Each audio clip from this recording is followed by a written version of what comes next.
Hello friends, Mandar here. I am back with another video. Today we have the visa bulletin out, the January 2022 visa bulletin out. It was just published today morning.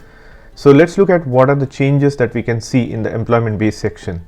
I'll also go through the family based section and I'll put the timelines in the description, so anybody who is interested in the family section can look at that versus employment section. They can skip to that section. I'll also give my perspective on what could happen in the next couple of months in both EB2 and EB3 category for the backlog countries. So if you're interested in this topic, watch this video until the end and let's get started. If you are here for the first time, welcome. My name is Mandar and I make immigration related videos for US and Canada. I'm not an immigration lawyer, so anything that I say on this video or on my channel is for information purpose only. And for your specific immigration needs, before you take any action, you should hire a competent immigration lawyer. Now this month's visa bulletin has come on the 16th of the month, which is slightly late than what they have been doing in the last couple of months. We have seen that the visa bulletin coming at 8th or 10th of the month consistently for the last few months, but this time we are seeing it a little bit late. There is a change in the leadership in the Department of State division that publishes this visa bulletin. As you know, Charlie Oppenheim, who used to do this for a long period of time, is retired, and there is probably going to be there is already somebody else replacing him. So that could be a transition thing that the new person needs to understand the process or maybe actually implement his own new processes. But regardless, now that we have the visa bulletin for January, we can kind of look at what the comparative analysis looks like for the last few months against the new one and kind of look into the future what could happen in terms of the dates movement for backlog countries such as India. So as usual, I'm going to do a side-by-side comparison of the December visa bulletin, December 2021 visa bulletin against January 2022 visa bulletin. So let's do that. And just a reminder, until the end of this month, until December 31st, you should still look at the December visa bulletin, because that's what you are going to use for filing of your 485 application. For the employment based category, you are still using a filing chart for doing your I-485 application, and same for the family based section. And we'll look at if there is any update for the January visa bulletin, if they are asking us to use filing chart or the final action date chart. We'll look at that. So now let's look at the comparative analysis. Now here's the side by side of visa bulletin for December is on my left hand side, and for January it's on the right hand side. Now let's first look at the family based section. Let's scroll down to the final action chart for family based section. Now in this chart you will see all 5 categories of family based section: F1, F2A, F2B, F3 and F4. And then on the column side we have all chargeability: China, India, Mexico and Philippines. Now if you go through this chart, as we have seen in the past, except for Mexico, we are not seeing any movement in the final action chart for family based family preference category. So as you can see in the F1 section, you can see the dates remaining all the same, 1st of December 2014 across the board for all chargeability: China, India, and they have progressed for Mexico from 8th of May 99 to 8th of September 99.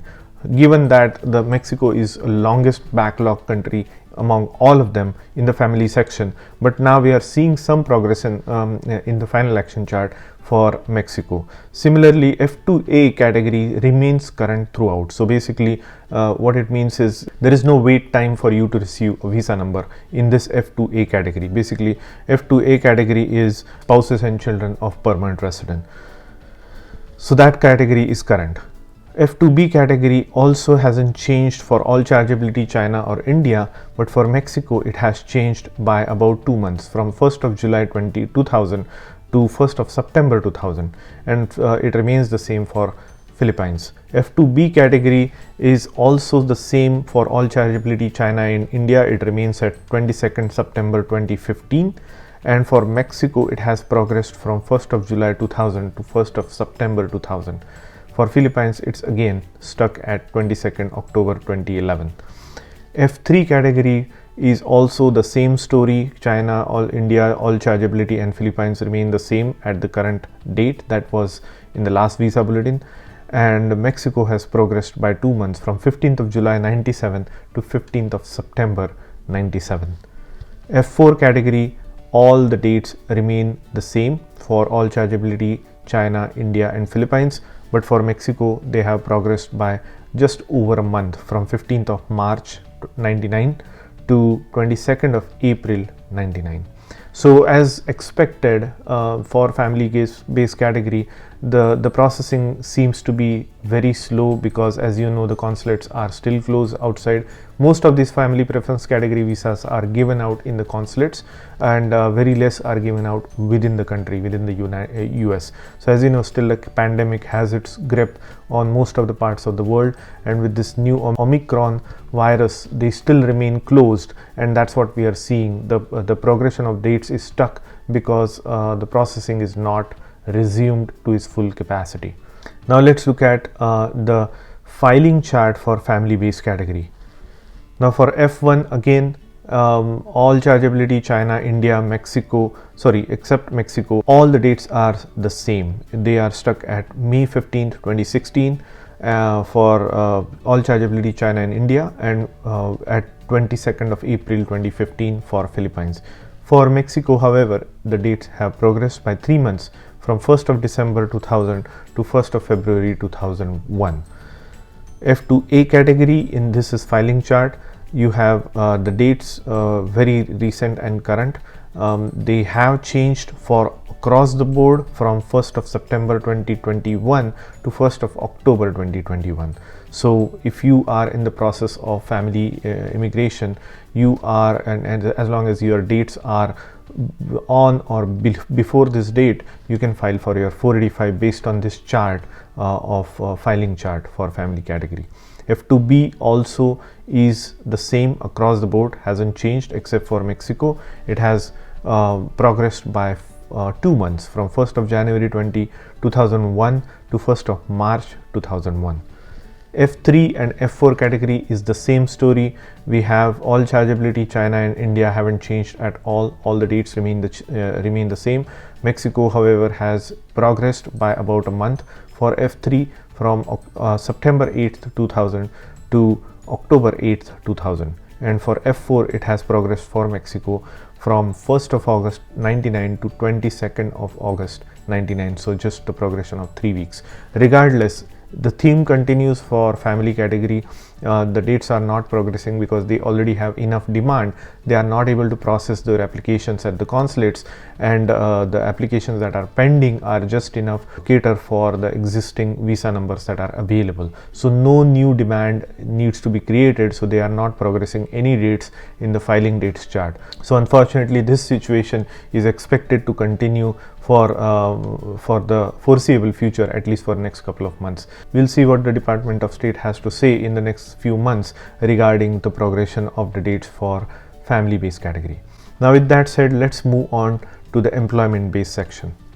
Now here are the final action dates for employment based preference cases. So as you can see, on the left hand side we have the December, and on the right hand side we have January. So these are the final action dates. This is not the chart to be used right now for employment based category for the month of December for filing of I-485.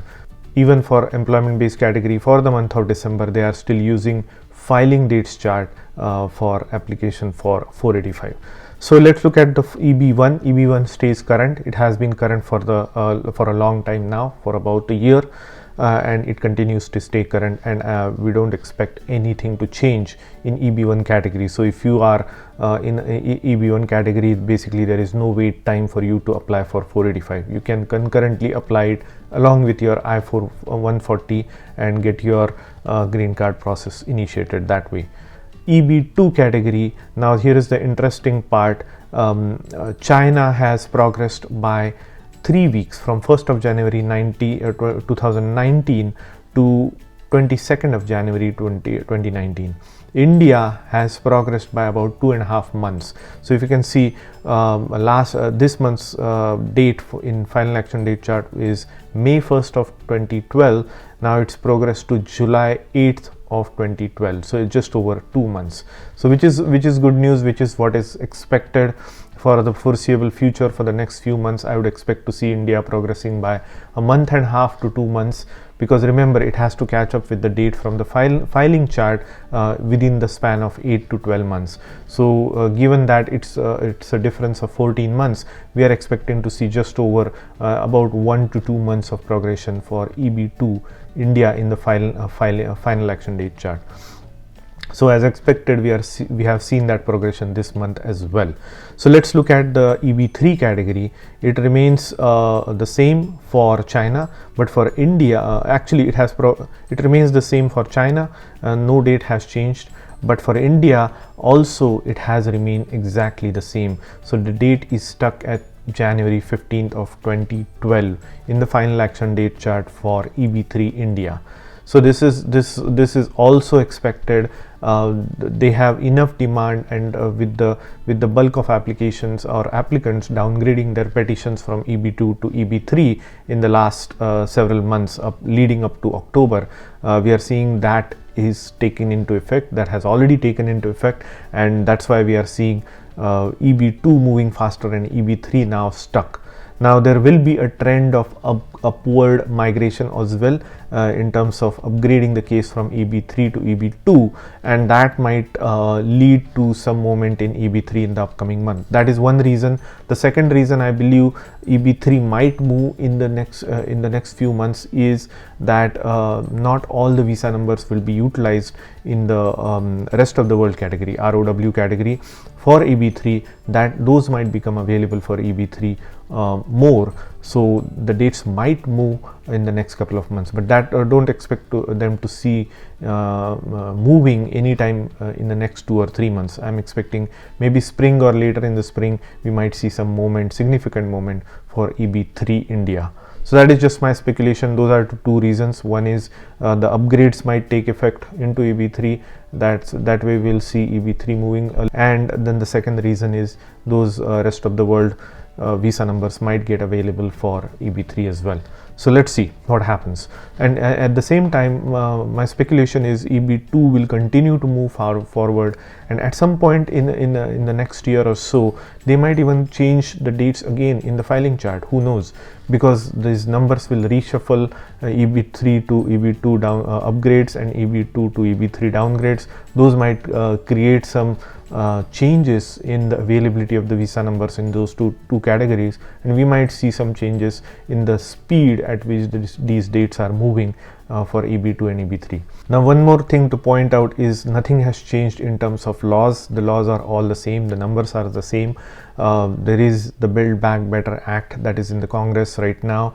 It has passed through the House, but it's stuck at Senate. Looking at the way things are proceeding, I don't expect that to pass this year, but that bill will pass somehow in some shape or form, but whether it has the immigration text in it remains to be seen. A lot has to happen with that bill in the Senate before it gets approved in the Congress.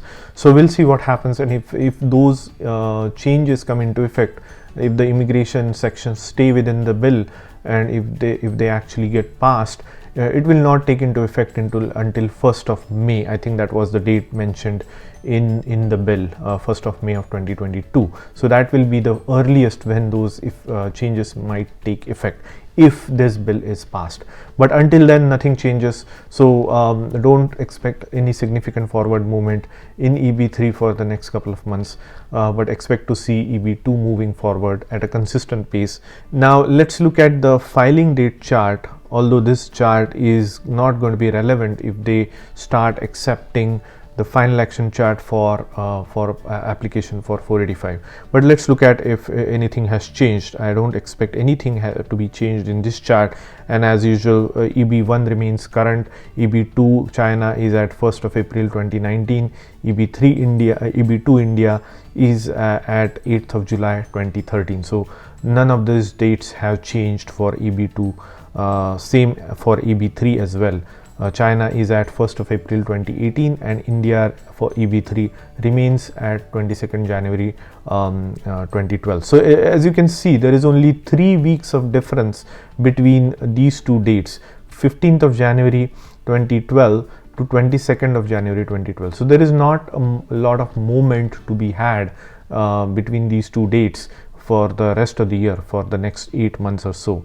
And one more thing to point out is employment based fifth preference I-5 and R5 regional center visa categories, those remain unavailable. And then I was also looking to see if the Department of State is going to do any kind of interview like we used to have with Chat with Charlie. They haven't specified anything as such. Now lastly, we want to look at what is the chart that they are going to use for the month of January.